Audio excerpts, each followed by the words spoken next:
Esta es la segunda parte de fisiopatología grupo B, trastorno de la sangre.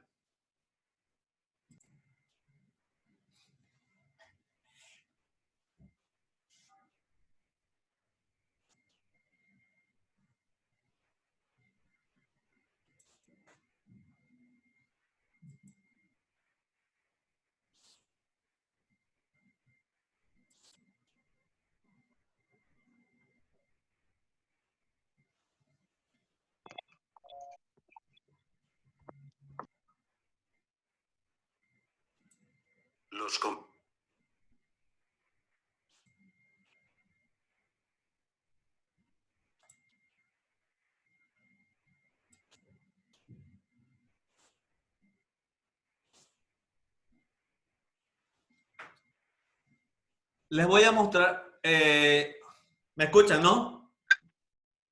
Sí. Ya. Entonces ya vimos vimos de dónde se pone la sangre, de la médula ósea, de la madre, se divide en qué, glóbulos rojos, glóbulos blancos, plaquetas. Vimos cómo se subdivide cada uno de ellos.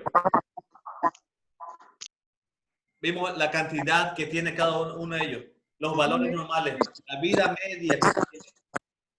Todo lo que les he hablado, ya todo lo que les expliqué y vimos en la diapositiva, les voy a mostrar ahora en un video.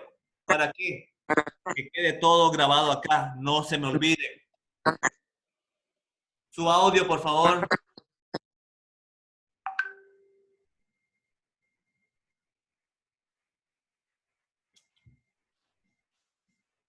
Entonces, ya están viendo el video de YouTube, ¿no ve?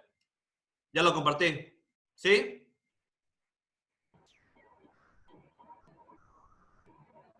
¿Alguna señal? Háganme ahí, ¿sí? Hay pausa todavía. Ya está, pero ¿no ves? ¿Está? ¿No ves ahí? Sí. Ya, perfecto. Sí.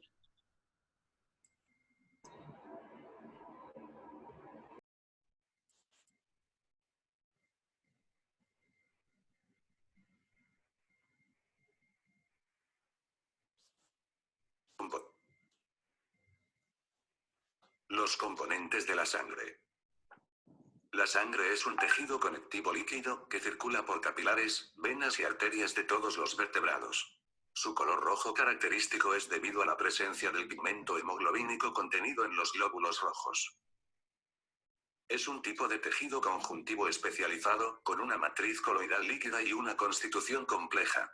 Tiene una fase sólida, elementos formes, que incluye a los eritrocitos, o glóbulos rojos, los leucocitos, o glóbulos blancos, y las plaquetas, y una fase líquida, representada por el plasma sanguíneo.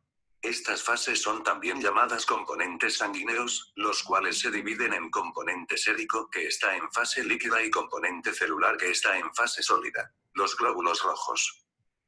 Los glóbulos rojos, también denominados hematíes o eritrocitos, son las células sanguíneas más numerosas, cuyo característico color rojo se debe a una proteína que se halla en su interior llamada hemoglobina, responsable de ligar el oxígeno para transportarlo desde los pulmones a todos los tejidos del organismo para que las células respiren.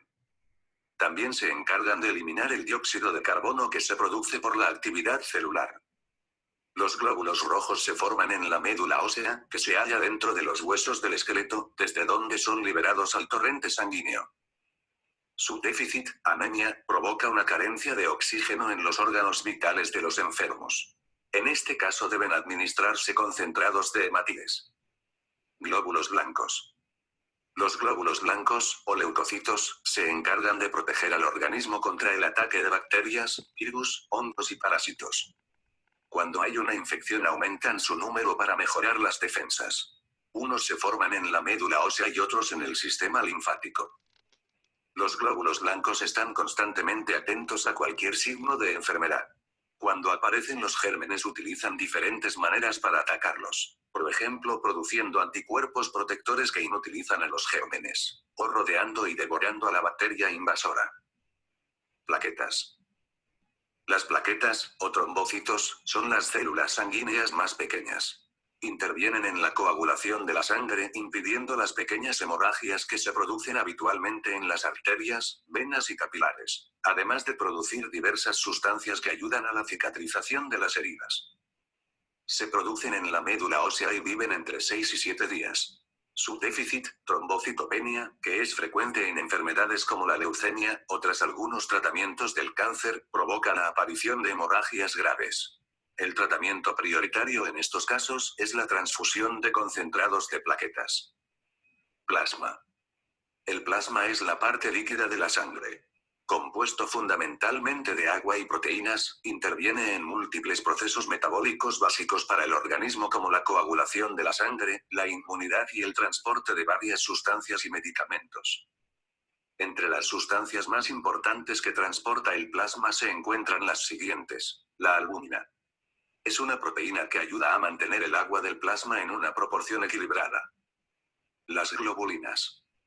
Son los anticuerpos encargados de la defensa de nuestro organismo frente a las infecciones. Su disminución acarreará una bajada de defensas. Factores de coagulación. Son imprescindibles para evitar las hemorragias. La ausencia de algún factor de coagulación puede ocasionar trastornos hemorrágicos ya que se dificulta la formación del coágulo. Otras proteínas transportan sustancias necesarias para el normal funcionamiento de las células, grasas, azúcares, minerales, etc. Algo importante a destacar del plasma es que se utiliza para elaborar concentrados específicos de proteínas, que constituyen el tratamiento de varias enfermedades como la hemofilia y otros defectos de la coagulación, inmunodeficiencias con riesgo de padecer múltiples infecciones graves, la trombosis y otras. Para terminar este video, es importante saber diferenciar cuáles son las células que forman parte de los elementos figurados de la sangre. Y como pueden ver en esta imagen, una de estas células son las que componen los glóbulos rojos, los llamados eritrocitos. Otras células, las plaquetas, son las más pequeñas de los 3 tipos de células de la sangre. Los leucocitos, que componen lo que conocemos como los glóbulos blancos, se pueden subdividir en 2 grupos, los agranulocitos, en el cual están las células monocitos y los linfocitos. Además, existe otro grupo conocido como los granulocitos, en la cual están presentes los basófilos, los neutrófilos y los eosinófilos.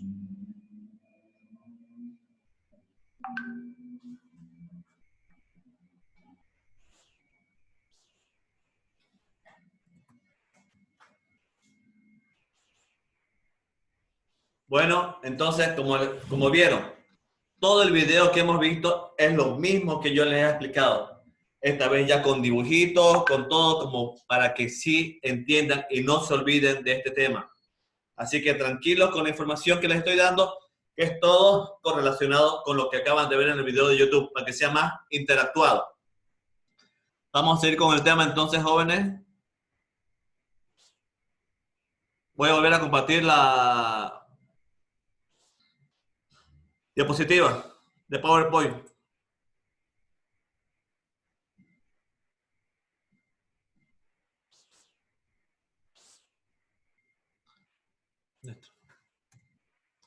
Entonces, una vez ya hemos visto todos los componentes de la sangre, cómo se subdivide, cómo interactúa, cuál es la cantidad, en cómo se subdivide, perfecto. Entremos a ¿qué? A las patologías que producen la sangre. ¿Cómo ser cuál? La más frecuente, anemia. ¿Qué es la anemia? La anemia es la reducción de la masa total de eritrocitos. ¿Quiénes son los eritrocitos? Glóbulos rojos. Por debajo de los límites normales. ¿Los límites normales de cuánto es? Varones de 4 a 5 millones, mujeres de 4 a 8 millones. Muy bien. Entonces dijimos anemia, disminución de hematocrito, disminución de hemoglobina. Para medir una anemia, los médicos, ustedes, futuros colegas, ¿qué es lo que siempre van a ir a mirar en un laboratorio? Los niveles de hemoglobina, ¿ya? Para ver que la subclasificación ¿de quién? De la anemia. La anemia se divide en leve, moderada y severa. Depende de los niveles de quién, de la hemoglobina. Para que haya una anemia leve, ¿ya? Tiene que haber un nivel de hemoglobina de 9 a 11. Anemia leve. Tranquilamente, ¿el tratamiento cuál es? Solamente la alimentación. Perfecto. Anemia moderada, ya es una anemia más aguda, podríamos decir.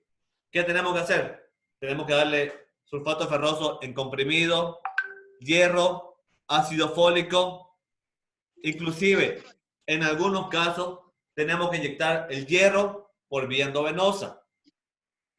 Después, la anemia severa. Cuando la hemoglobina, los normales, bueno, perdón, cuando los niveles de hemoglobina están por debajo de 7. En este caso, sí o sí, a todo paciente que se encuentra con una hemoglobina menor a 7, hay que hacer ¿qué?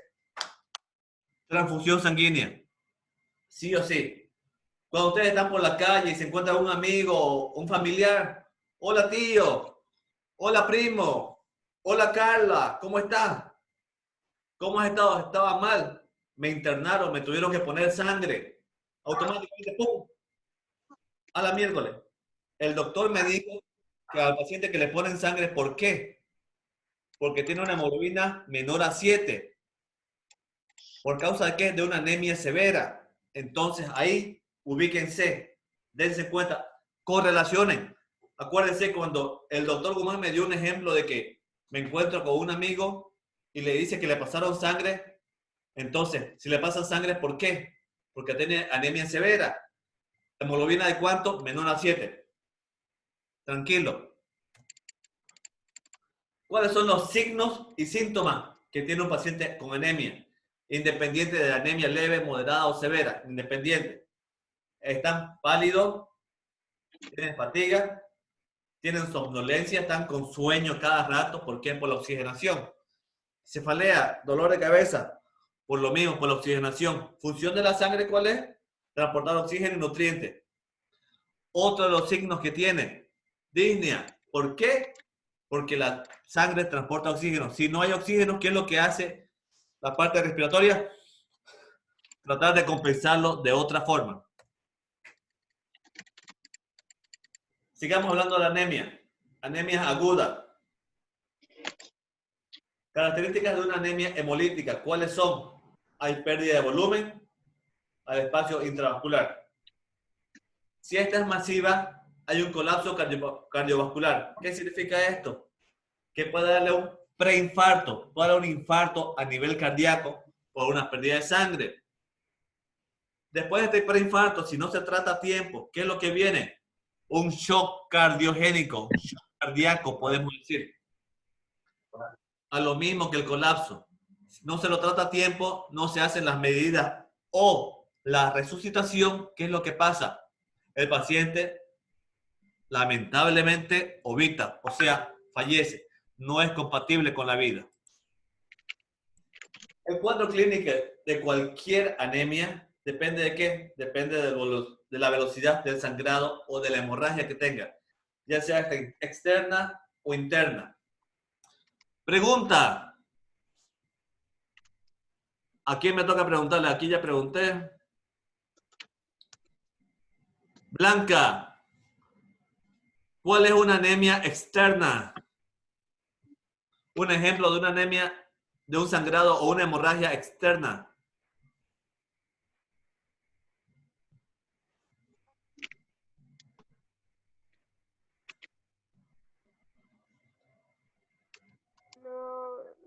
No, ni idea. Ya. Blenda, ¿Podría ser una hemorragia por una hemorragia externa? ¿cuál es? Epístasis. A ver, seguí Blanca, ¿cuál es? ¿Podría ser por una hemorragia externa? Claro, dame un ejemplo. ¿Cuál es una hemorragia externa? ¿Cuál es? Ah, podría ser por epistasis, como estaban diciendo epistasis, o también puede ser por un daño por un accidente, en un accidente. Por esto. Tranquilamente, esa es una hemorragia externa. Que me corta aquí es una hemorragia externa. ¿Ya? Esa es una hemorragia externa. Otra pregunta. A ver, ¿a quién le toca? A ver. Mauricio, un ejemplo de una hemorragia interna.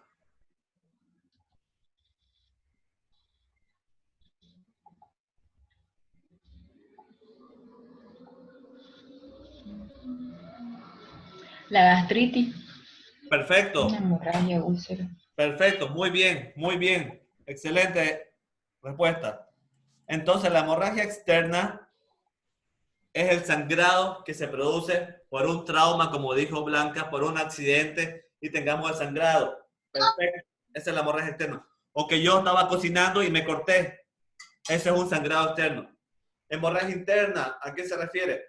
A una persona que toma tantos medicamentos que se daña el estómago, produce úlcera, ¿ya? Esa úlcera se convierte en una gastritis hemorrágica y empieza a sangrar. Esa es una hemorragia interna. Muy bien, chicos. ¿Cuándo es crónica? Igual que en la aguda. Depende de qué? De la velocidad del sangrado, o sea, de la cantidad de sangre que tenemos perdiendo en la hemorragia, sea interna o externa. La capacidad regenerativa de la médula. ¿Qué es la médula? Acuérdense que les mostré el hueso y estaba la médula ósea, ¿no ves? En la médula ósea, ¿qué sale? Las células madre. ¿Y las células madre qué hace? Produce los glóbulos rojos, los glóbulos blancos y las plaquetas. La capacidad de la médula ósea de regenerar los factores de la sangre es lo que hace que conlleve a una anemia crónica. Aparte, ¿qué es lo que hay? Hay déficit de hierro, lo que nos conlleva ¿a qué? A tener una anemia ferropénica. Anemia hemolítica. ¿A qué se refiere? Destrucción de los glóbulos rojos, perdón. ¿Qué significa esto? Que la vida media, que dijimos que era de 3 a 4 meses, empieza a disminuir. Ya no viven lo suficiente. O sea, no tienen toda su membrana, no tienen todos sus componentes, sus nutrientes para poder llegar a vivir esa cantidad de tiempo. Y mueren antes. Lo que hace que conlleve ¿a qué? A que de 4 a 6 millones que teníamos, disminuya a 5 o a 4 o a 3. ¿Ya? Hay disminución de la eritropoyetina y todos los productos de degradación. Cuando absorbimos los nutrientes y no lo eliminamos, ya hacen que todo esto hace que hay un desequilibrio para la producción de ¿qué? De la hemoglobina. Todos estos factores que les acabo de nombrar, la destrucción de los glóbulos rojos, la disminución de la eritropoyetina y la falta de eliminación de desechos, nos llevan a que tengamos una anemia hemolítica. En la mayoría de las anemias hemolíticas pueden ser de dos formas, la extravascular y la intravascular. Lo que le decíamos hace rato, la hemorragia extravascular o intravascular, en este ejemplo acá. Cuando si es aguda o externa, ¿no ves? Es lo mismo que estábamos hablando en esto. Esto es lo que estaba diciendo. Cuando hay anemia extravascular, obviamente tenemos anemia, disminución de la hemoglobina. Esplenomegalia. ¿Qué significa esplenomegalia? Es el aumento del tamaño del vaso. Ictericia. ¿Qué es ictericia? Cada vez que escuchan ictericia, acuérdense, los Simpsons. ¿Por qué? Porque son amarillos. Es la coloración amarillenta de la piel y de las escleras. Eso es la ictericia. ¿Por qué? Por un déficit de la hemoglobina. Muy bien. Otra que dijimos que era el sangrado interno, ¿no ves? La hemorragia intravascular. ¿Qué es lo que nos produce? Obviamente nos produce anemia. Hay hemoglobinemia, hemoglobinuria y hemosideruria. Son los cuatro factores, que nos conlleva a hacer las anemias hemolíticas. ¿Cuál es la fisiopatología? Que es el tema que estamos avanzando, la materia que estamos estudiando. ¿Cuál es la fisiopatología de una anemia hemolítica? Entonces, el defecto primario es que va a atacar a nuestras paredes, van a empezar a disparar ¿a dónde? A nuestras paredes, a la membrana, ¿ya? Hay un defecto primario en el esqueleto de la membrana, que es donde circula la sangre, las carreteras, ¿no es lo que dijimos? Las carreteras, las avenidas, las calles, empieza a dañar todas las losetas, digamos, empieza a dañar toda la pared, ¿ya? Esta pared se empiezan a debilitar, ¿ya? Empiezan a debilitarse, se quieren caer. Y después, ¿qué es lo que pasa? Hay una pérdida total de la membrana, de la pared que nos estaba defendiendo, se rompe automáticamente, ¿ya? Automáticamente se rompe, puede ingresar todos los componentes, virus, bacterias, ingresan, ¿ya? Y salen los elementos formes. Hay una pérdida de glóbulos rojos, hay aumento de glóbulos rojos porque van y atacan al proceso infeccioso que quiere ingresar, ¿ya? La relación superficie-volumen se encuentra alterada. ¿Qué se refiere? Superficie son mis dos manos y el volumen es lo que está aquí adentro, ¿ya? Se empieza a volver irregular. Todo esto está alterado. Hay una deformidad celular. ¿Se acuerdan que dijimos que los glóbulos rojos son así? Forma ovoide, ¿ya? Forma de disco. Pues se empiezan a volver irregular. Dijimos que ellos pueden migrar de diferentes formas. Son friables, ¿para qué? Para poder adaptarse al medio. Los únicos que no cambian son los glóbulos blancos. Hay un atrapamiento esplénico. ¿Qué significa esto? Lo que les dije hace rato. Hay una esplenomegalia. El vaso aumenta de tamaño. Aumenta los niveles de azúcar, la glucosa, el pH, ¿ya? Se encuentran alterados. Todo nuestro órgano circulatorio que se encuentra dentro de los vasos sanguíneos está totalmente alterado. Los nutrientes, las proteínas, el azúcar que dice aquí, la glucosa y el pH están alterados. ¿Esto qué nos conlleva?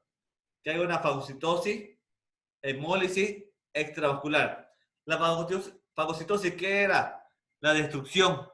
Cuando van y se comen a todos los elementos formes. Se comen a los glóbulos rojos, se comen a los glóbulos blancos, se comen a las plaquetas. Hay una hemólisis extravascular. ¿Qué significa? Hay una destrucción de todos los elementos formes a nivel extravascular. ¿Ya?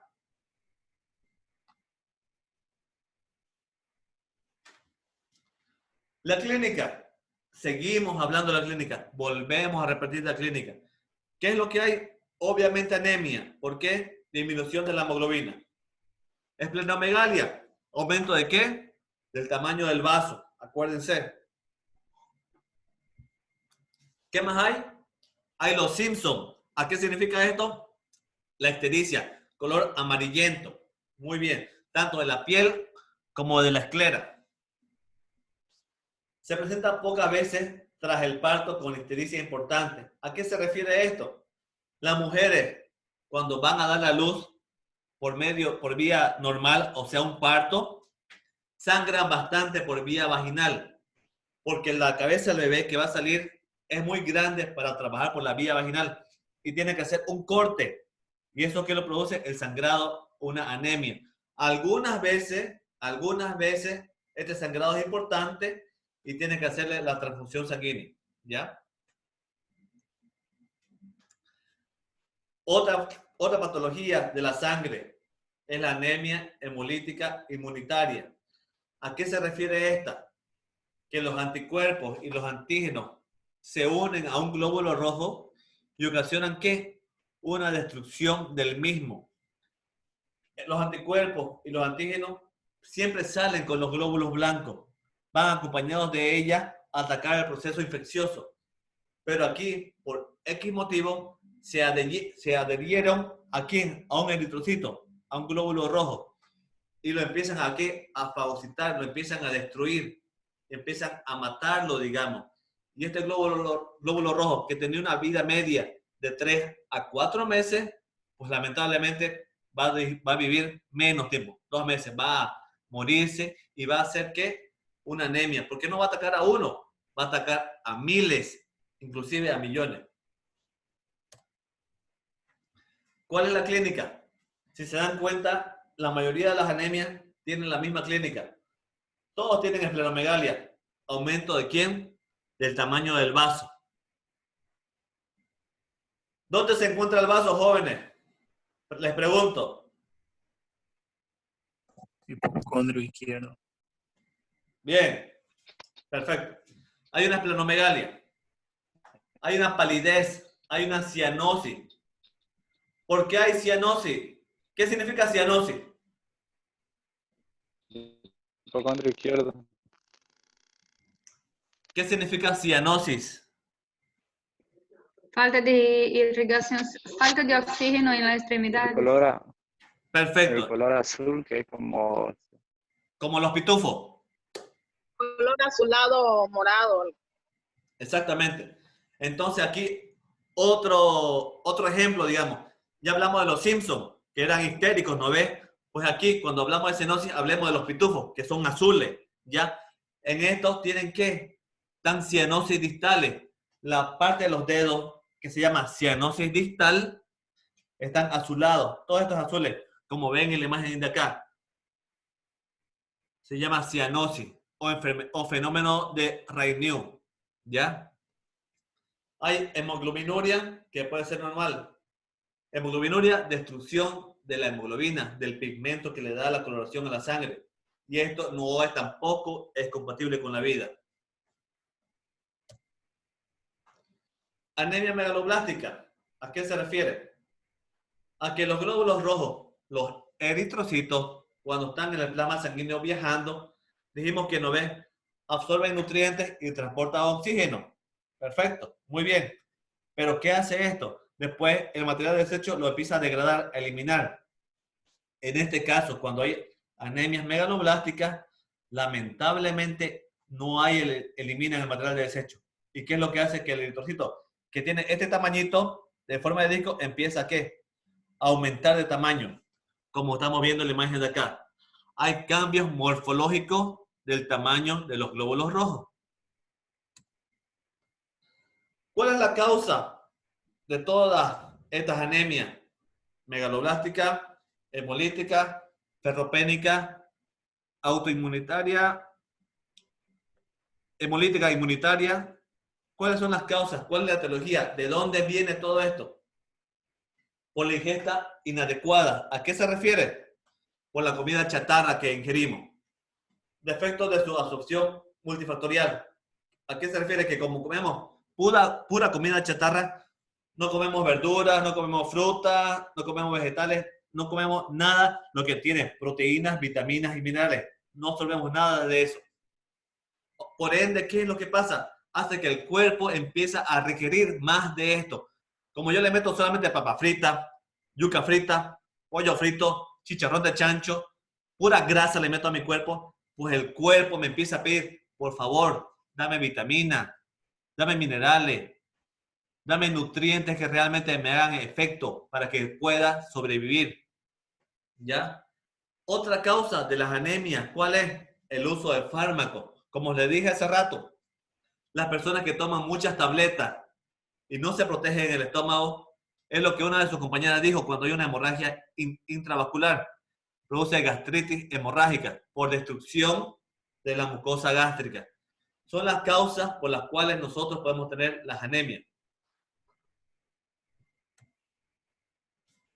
¿Cuál es la fisiopatología de esto? Hay un déficit de vitamina B12 y hay cambio de los folatos. Cuando hablamos de déficit de vitamina B12, ¿a qué se refiere? Ya sea por una gastritis, como les dije, por tantos medicamentos, gastritis autoinmunitaria, a consecuencia de no producir el factor intrínseco provocando déficit de vitamina B12. Cuando hablamos de déficit de folato, ¿a qué se refiere? A la deficiencia del ácido fólico, que es el hierro también, ¿ya? Con las mismas características que la vitamina B12. Ahora hemos visto lo que es anemia.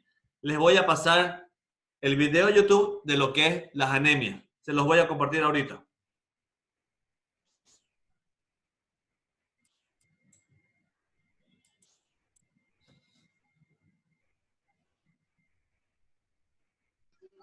Doctor, yo tengo una pregunta. Claro, Alteraciones de la sangre. claro. Los problemas de la sangre afectan una o varias. ¿Perdón? Para determinar una anemia, entonces nos vamos a basar solamente en los niveles que tenemos de hemoglobina. Sí. No va a importar entonces si tenemos niveles de glóbulos rojos altos. O sea, cuando hay alteración en la hemoglobina, ¿qué es la hemoglobina? Es un pigmento, ¿no ves? ¿Y qué da el pigmento? Que le da a los eritrocitos. A los glóbulos rojos, ¿no ves? A los eritrocitos. Si tenés un déficit de hemoglobina, ¿ya? También tenés un déficit de glóbulos rojos. Así que ambos están bajos. Obviamente, lo que te va a diferenciar si tenés anemia o no, va a ser la hemoglobina, ¿ya? Obviamente también bajan los eritrocitos. Todo va a bajar, todo va a bajar. Pero clínicamente, lo que nosotros los médicos nos basamos cuando vamos a ver un laboratorio, vemos la hemoglobina. Ah, pucha, mira, tiene hemoglobina de 8, tiene hemoglobina de 11, tiene hemoglobina de 7, está con anemia. leve, moderada o severa. A eso es lo que vamos. ¿Sí? Ah, ya entendí. Ya. Gracias, doctor. De nada. Les comparto el video entonces.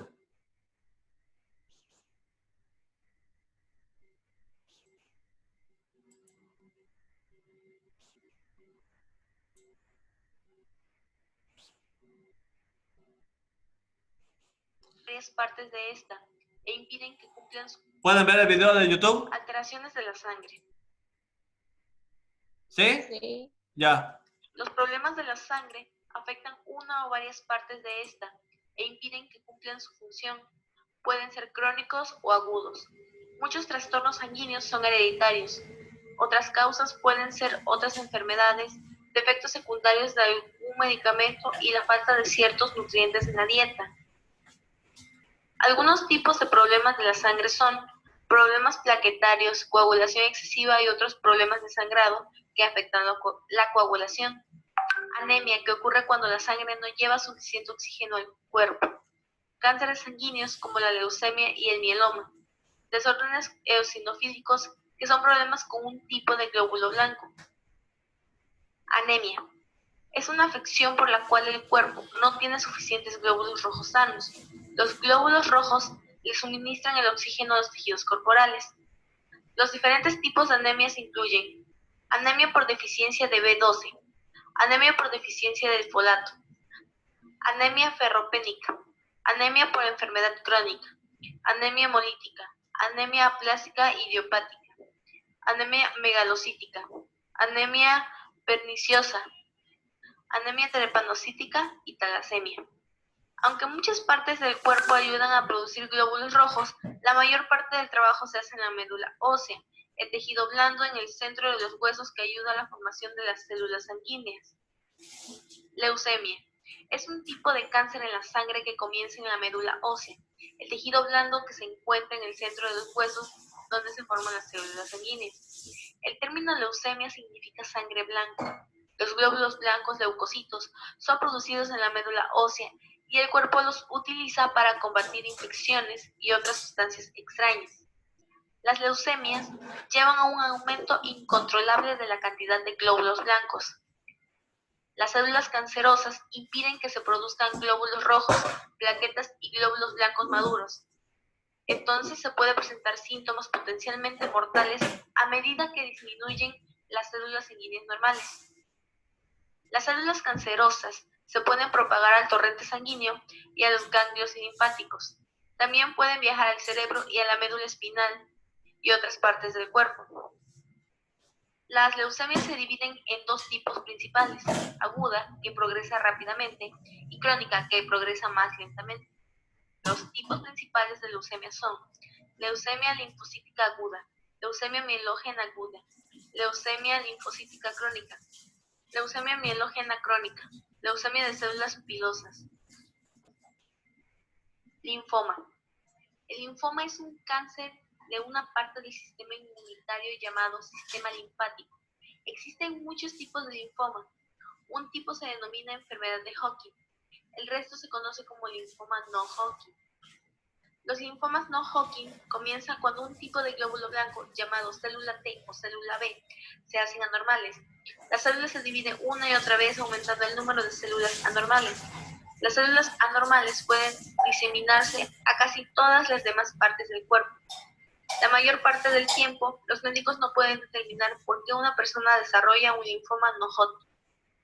Este tipo de linfoma puede causar muchos síntomas, tales como ganglios linfáticos inflamados sin dolor en el cuello, las axilas o la ingle, pérdida de peso inexplicable, fiebre, sudoración nocturna profusa, tos, dificultad para respirar o dolor torácico, debilidad y cansancio que no desaparece, dolor, inflamación o sensación de hinchazón abdominal.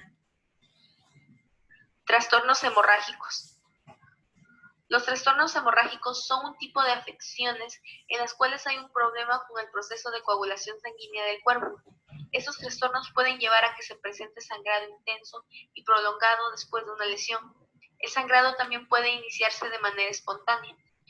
Los trastornos hemorrágicos específicos también incluyen defectos adquiridos de la función plaquetaria, defectos congénitos de la función plaquetaria, deficiencia congénita de proteínas C o S, coagulación intravascular diseminada, deficiencia del factor 2, deficiencia del factor 5, deficiencia del factor 7, deficiencia del factor 10, deficiencia del factor 12, enfermedad de Glamsa, hemofilia A, hemofilia B o hemofilia C, púrpura trombocitopénica e idiopática, enfermedad de von Willebrand.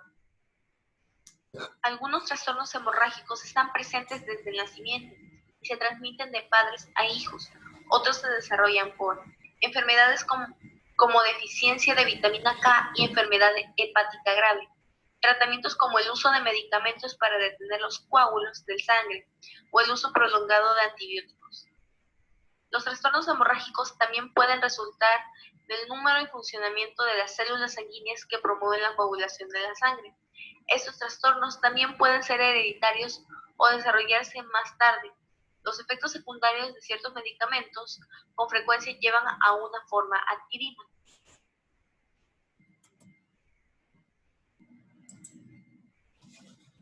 Como estaban viendo, en todas las clases de las anemias y de las anemias, cómo se produce, cómo se da, a qué nivel se da, en la mayoría de ellas intervienen ¿qué? Interviene los factores de coagulación. Los factores de coagulación son varios. El día de hoy no vamos a pasar los factores de coagulación. Vamos a pasarlo a la próxima clase. Hoy día, como les dije, vamos a ver solamente la anatomía de la sangre y las enfermedades que producen. Posterior a esto, les voy a mostrar que toda la cascada de coagulación, todos los factores de coagulación. Faltan 3 minutos para que se acabe esta clase. La voy a cerrar y les voy a volver a enviar el código. Ya estamos terminando. Faltan 4 diapositivas, nada más.